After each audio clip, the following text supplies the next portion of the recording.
একদল খাইয়ে গেছে, আরেক দল খাওয়ার জন্য রেডি। ওই তুই কি কইলি? কি তুই আমাকে দলের বিপক্ষে কথা কইলি? কে কই? আমি আবার আমনে দলের বিপক্ষে কবে কথা কইলাম? ওই যে কইলি একদল খাইছে, আরেক দল খাওয়ার জন্য রেডি। আমরা খাওয়ার জন্য রেডি? এনে কোন দল খাওয়ার জন্য রেডি সেটা তো বলি নাই, কোন দলের নামই তো নেই নাই। তাহলে তুই কাগু কথা কইছস? কথাটা কোয়ার লগে লগে আমনে যেহেতু ঠিক করে দি একদল খেয়ে গিয়েছে, আরেক দল খাওয়ার জন্য বসে আছে। তো এই কথাটা বলেছেন মিজানুর রহমান আজহারি সাহেব। তো উনি কথাটা কেন বলেছেন?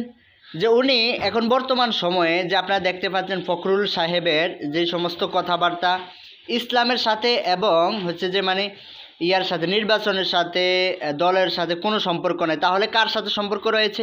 তিনি যদি এরকম একটা দলের মানে হচ্ছে যে হয়ে এরকম কথা বলেন, তাহলে মানে মানুষ কি বলবে তাকে? মানুষ তাকে কিভাবে ছেড়ে দিবে? এত প্রপাগান্ডা ছড়াচ্ছে, এত উল্টাপাল্টা কথা বলছে, তো কিভাবে হয়? মহাসচিব যদি এরকম মানে তার মুখ থেকে এরকম মানে অকাট্য ভাষায় কথা বলা হয়, ইসলামের ব্যাপারে ক্ষোভ প্রকাশ করে কথা বলা হয়, তাহলে মানে কোথায় যাবে? বর্তমান সময়ে যখন দেখছে ইসলামটা মানুষ এরকমভাবে গ্রহণ করে নিয়েছে যে ইসলামের জন্য তাদের এই বিএনপির সমস্যা হচ্ছে, তখনই তিনি মানে এই ব্যাপারে কথা বলা শুরু করে দিয়েছে। তো আসুন আপনারা কথা যখন আপনারা এই সিচুয়েশন নিয়েছেন, তাহলে আমার মনে হয় না বাংলাদেশের মানুষ আপনাদেরকে গ্রহণ করে নেবে। এবং এর জন্য ক্ষমা চাওয়া এবং মানুষের কাছে আবার যদি আপনার মনে হয় যে এই দলটা ইসলামের জন্য ভালো হবে, তাহলে মানুষ নিবে। আর যদি ভালো না মনে না করে, তাহলে মানুষ নেবে না। এটাই স্বাভাবিক ব্যাপার।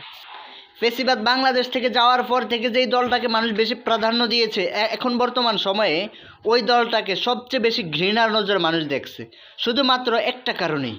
সেটা হচ্ছে তাদের চরিত্র, তাদের আখলাক এবং তাদের এই পরিস্থিতির কারণে মানুষ এই নজরটা দিয়ে তাদেরকে দেখতেছে। তো ভবিষ্যতে মানুষ তাদেরকে একদম নিকৃষ্ট জায়গায় ফালাবে, কারণ এটা স্বাভাবিক ব্যাপার। তাদের যদি এই চরিত্র থাকে, মানুষ কিভাবে তাদেরকে নেবে, কিভাবে তাদেরকে গ্রহণ করে নেবে? তো এটা থেকে ফিরে আসার জন্য আমি মনে করি যে তারা রুজু করা দরকার।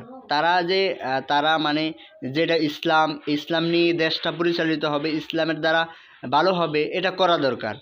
তাদের মন গড়া কিছু করতে না গেলেই ভালো হবে। যেরকমভাবে ফেসিবাদ চাইছিল অনেক কিছু করার জন্য, আগাইতে পারেনি। আল্লাহ তাআলা এমনভাবে ধ্বংস করেছে, বাংলাদেশে আর কখনো আসতে পারবে না।